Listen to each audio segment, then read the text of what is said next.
Greetings, this is Odessa coming to you from www.cultivateyourown.com. Today we're discussing the definition of health and evaluating your own health.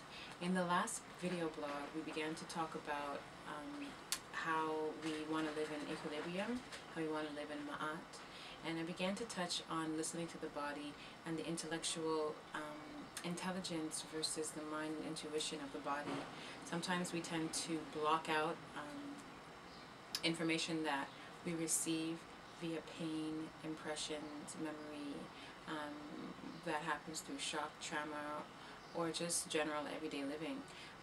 The body has a mind of its own, and normally we don't feel any discomfort coming from the body unless something needs to be addressed. So once we come into this kind of understanding, it's important to follow through with it. When we experience physical disease and physical pain, it's because we've reached the bottom of the barrel. Actually, disease begins to manifest always on the higher realms first, on the spiritual realm, and then it makes its way into the physical body at the very last stages of illness and ailments. And so it's about recognizing this trajectory and intercepting things before they develop. And so when we come up against different kinds of character difficulties within our person, addressing them is really key, not just for the sake of addressing them, but for the sake of our own personal ascent into a higher understanding, into a higher consciousness, into a higher state of living. And so with this knowledge, we begin at the basics, which takes us to evaluating your health. And so you want to begin by looking at your environment and all that is incorporated in your environment. And so what does it mean to create healthy boundaries with people, healthy eating habits, healthy living spaces? We want to cleanse and clear our space. So many times we accumulate things via thoughts, via emotions that are either handed down to us through our family or through our environment, or accumulated through our experiences with people outside of our home and family environment. And so they stay with us in the form of papers and pens and books and little knickknacks that we might have, or things that we've outgrown that we choose to keep through habits such as emotional eating or unhealthy eating, or sabotaging thoughts, sabotaging actions that we do. And so the energy around our body, the EMF, electromagnetic field, or the aura as some people call it, or the energy just in general around us becomes cluttered.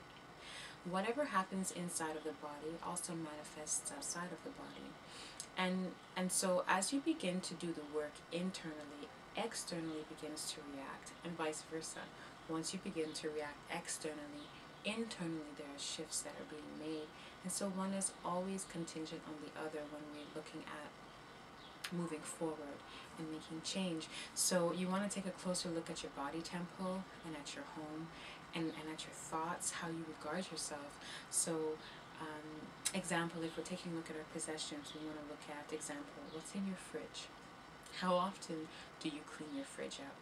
You might have one sad vegetable that's in the back in the corner on the left-hand side that you haven't moved, or you haven't gone inside of there with a dishcloth and some warm water and soap to clean out inside of your fridge. Remove things that are no longer used, that are no longer necessary, jars that are empty, jars that contain things that you may not need anymore. And sometimes you might keep them because you think you need them, but in the end it's taking up space.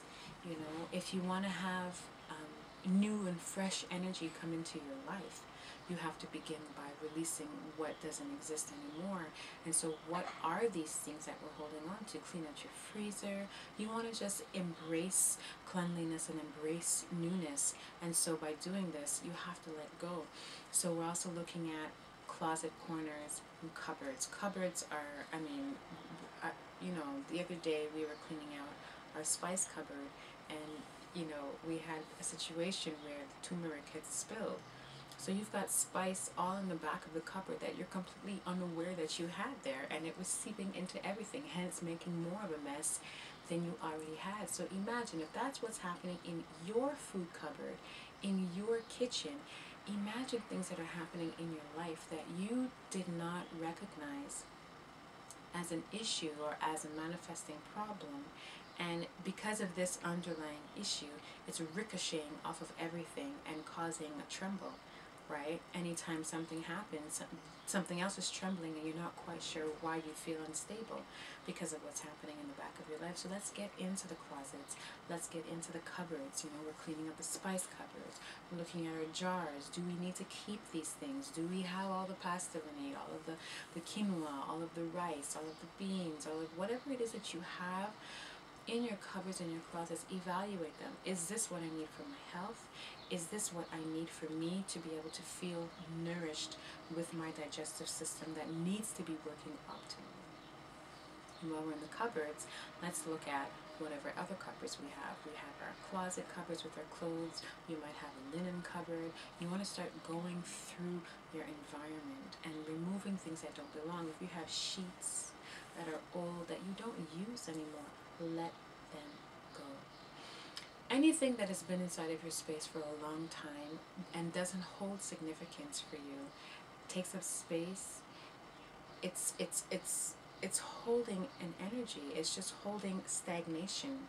It's like you walking around, like Erykah Badu says, "Bag lady, you gon' break your back, dragging all them bags like that." It's the same thing in your home.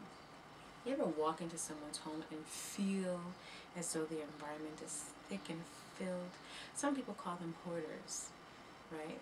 That might be or may not be an appropriate word for every individual, but at one moment in your life, you have so much things inside of your home that you need to release and let go of.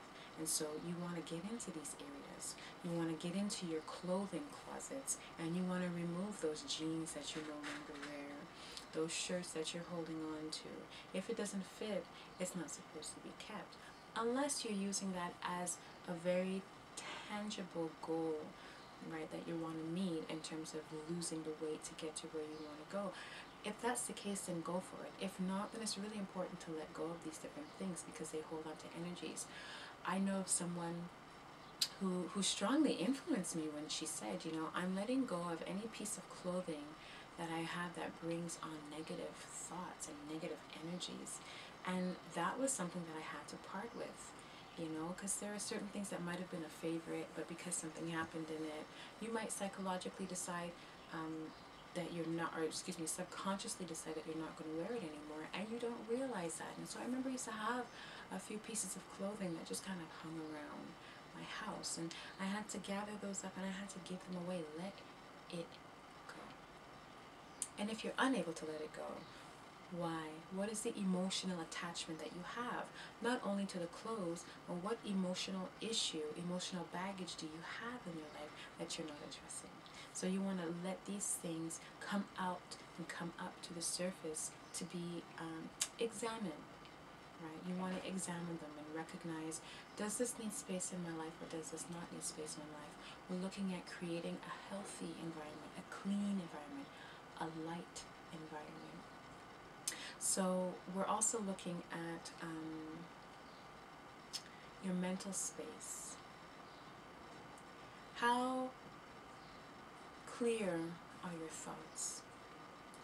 How well are you able to think through a situation or a problem to arrive at a situation? It doesn't mean that it needs to happen immediately and right away. But sometimes it might take us longer than others because we're just unable to focus. What is stopping you from recognizing the space that you need to be in to be able to function intellectually and be effective at that? Because these kinds of things are so important when it comes to making decisions, when it comes to being decisive, when it comes to being able to act clearly, logically, and effectively. Efficiency is key because sometimes you just have so much energy and not enough ability to direct the energy because you're scattered all over the place in this space. It comes down to the same thing. The way you're thinking, the way you've moved, the way you've manifested, the way you've allowed yourself to live on a regular daily basis creates the environment that is either going to lift you above that space to get to the next level that you need past the next threshold, or it's going to create stagnation, right? And I should be here, but I'm procrastinating, or there's fear, or there's all kinds of negative thoughts that I'm thinking towards myself, about myself, or towards other people. And so in the next video blog, we'll continue down this same path of creating a healthy environment, creating the life that you want to live in our series of definition and defining health. Thank you.